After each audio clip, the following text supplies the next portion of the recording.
ஒரு மாணவனை பார்த்தேன். என்ன தம்பி படிப்புலாம் எப்படி இருக்குது அப்படின்னு விசாரித்தேன். அவன் ரொம்ப அழுத்துக்கிட்டான். நான் நல்லா தான் சார் படிக்கிறேன், இருந்தாலும் புத்தியில் சரியாக ஏற மாட்டேங்குது சார் அப்படின்னா. சரி, இவனும் நம்ம ரகம்தான் அப்படின்னு சொல்லி முடிவு பண்ணிட்டோம். கல்வி கற்கக்கூடிய ஒரு மாணவன் சம்பந்தப்படுற புத்திகள் பல வகை. அதை பற்றி ஒரு பெரியவர் விளக்கி இருக்கிறார். மிருத்து புத்தின்னு ஒன்று இருக்குதான். மிருத்துன்னா மண்ணால் செவுறு கட்டுறோம்ல, மண் சுவரில் ஆணி அடிக்கிறதும் சுலபம், அதை பிடுங்கி எடுக்கிறதும் சுலபம். அது மாதிரி சில பேர் குரு சொல்லி கொடுக்கறத சுலபமாக கேட்டு தெரிஞ்சு வச்சுக்குவாங்க, கொஞ்ச நேரத்தில் சுலபமாக மறந்தும் போயிடுவாங்க. இது மிருத்து புத்தின்னு பேர், மண் புத்தி. தாரு புத்தின்னு ஒன்று உண்டான். தாருன்னா மரம். அதில் பச்சை மரத்தில் ஆணி அடிக்கிறது சுலபம், ஆனால் அது எடுக்கிறது கஷ்டம்.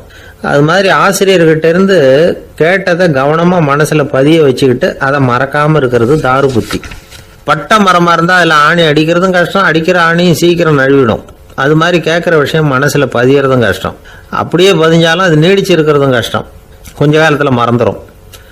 இன்னொரு வகை புத்தி ஒன்று உண்டு, அதுக்கு பேர் சிலா புத்தின்னு பேர். சிலான்னா கல்.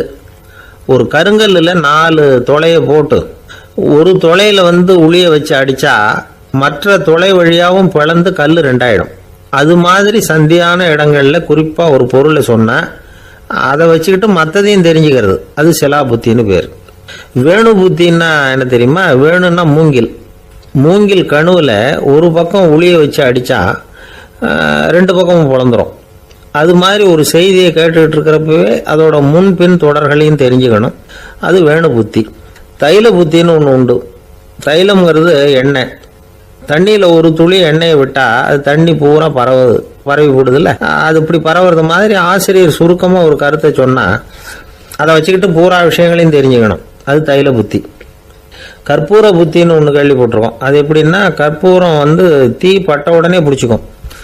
ஆசிரியர் சொன்ன உடனே நுண்ணறிவோட பாடங்களை புரிஞ்சுக்கிறது இந்த வகை புத்தி. கரி புத்தின்னு ஒன்று. அது எப்படின்னா, கரியில் நெருப்பை வச்சு விசிறிய பிறகு அதுக்கப்புறம் அது கறி நெருப்பாகும். அது மாதிரி காலம்புற சாயந்தர வேலைகளில் ஆசிரியர் பாடம் சொல்லி கொடுப்பார், அதை கொண்டு புரிஞ்சுக்கிறது இந்த வகை. கதலித்தண்டு புத்தின்னு ஒன்று சொல்லுவாங்க. கதலிங்கிறது வாழை மரம். வாழைத்தண்டில் தீ வைக்கிறது எவ்வளவு சிரமமோ அவ்வளவு சிரமத்தோட கல்வி கற்கிறது கதலித்தண்டு புத்தி. இதை தவிர இன்னும் சில வகையான மாணவர்களை கூட அடையாளம் காட்டுறாங்க. ஆசிரியர் சொன்னதில் நல்லது மட்டும் எடுத்துக்கிறவன் அன்னம்.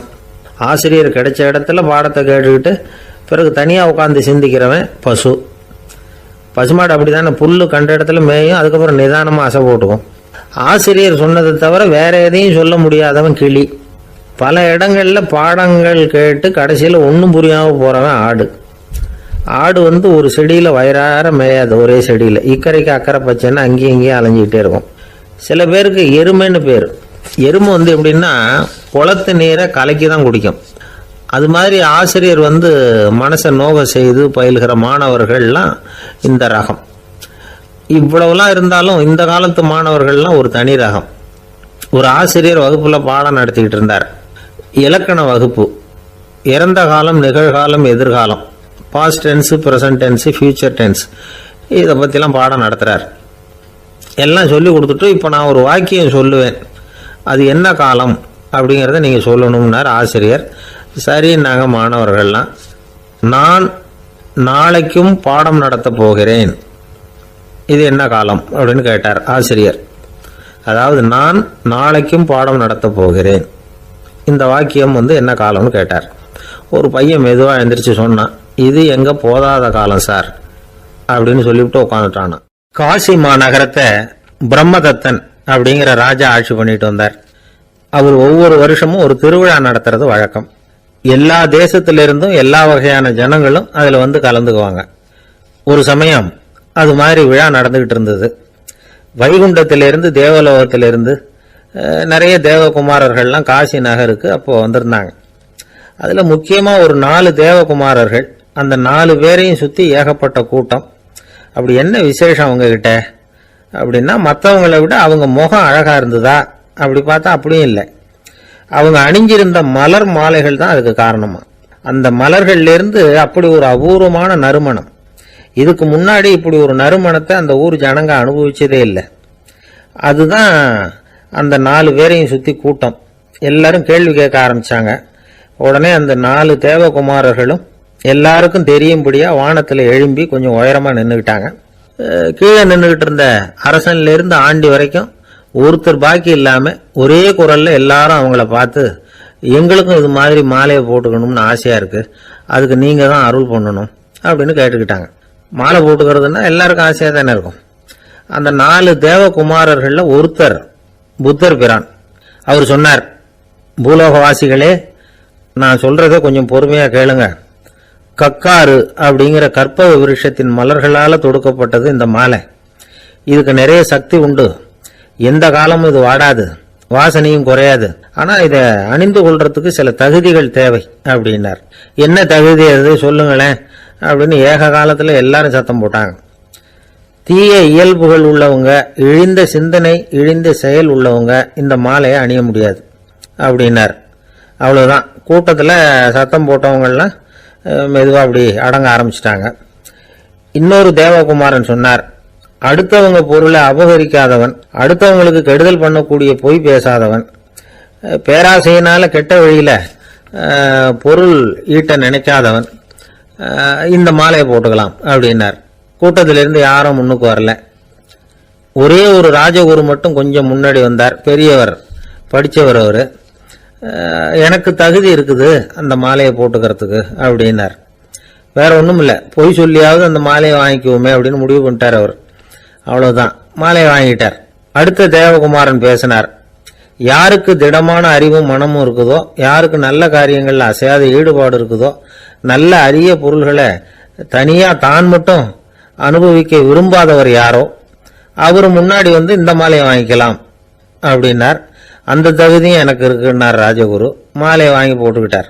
இன்னொரு ராஜகுமாரன் பேச ஆரம்பிச்சார். அறநெறியில செல்வம் சேர்க்கணும், ஆடம்பர பொருள்களுக்கு அடிமையாகக்கூடாது, வெற்றி அடைஞ்சாலும் கர்வம் வரக்கூடாது, அப்படிப்பட்டவங்க இந்த மாலையை போட்டுக்கலாம்னார்.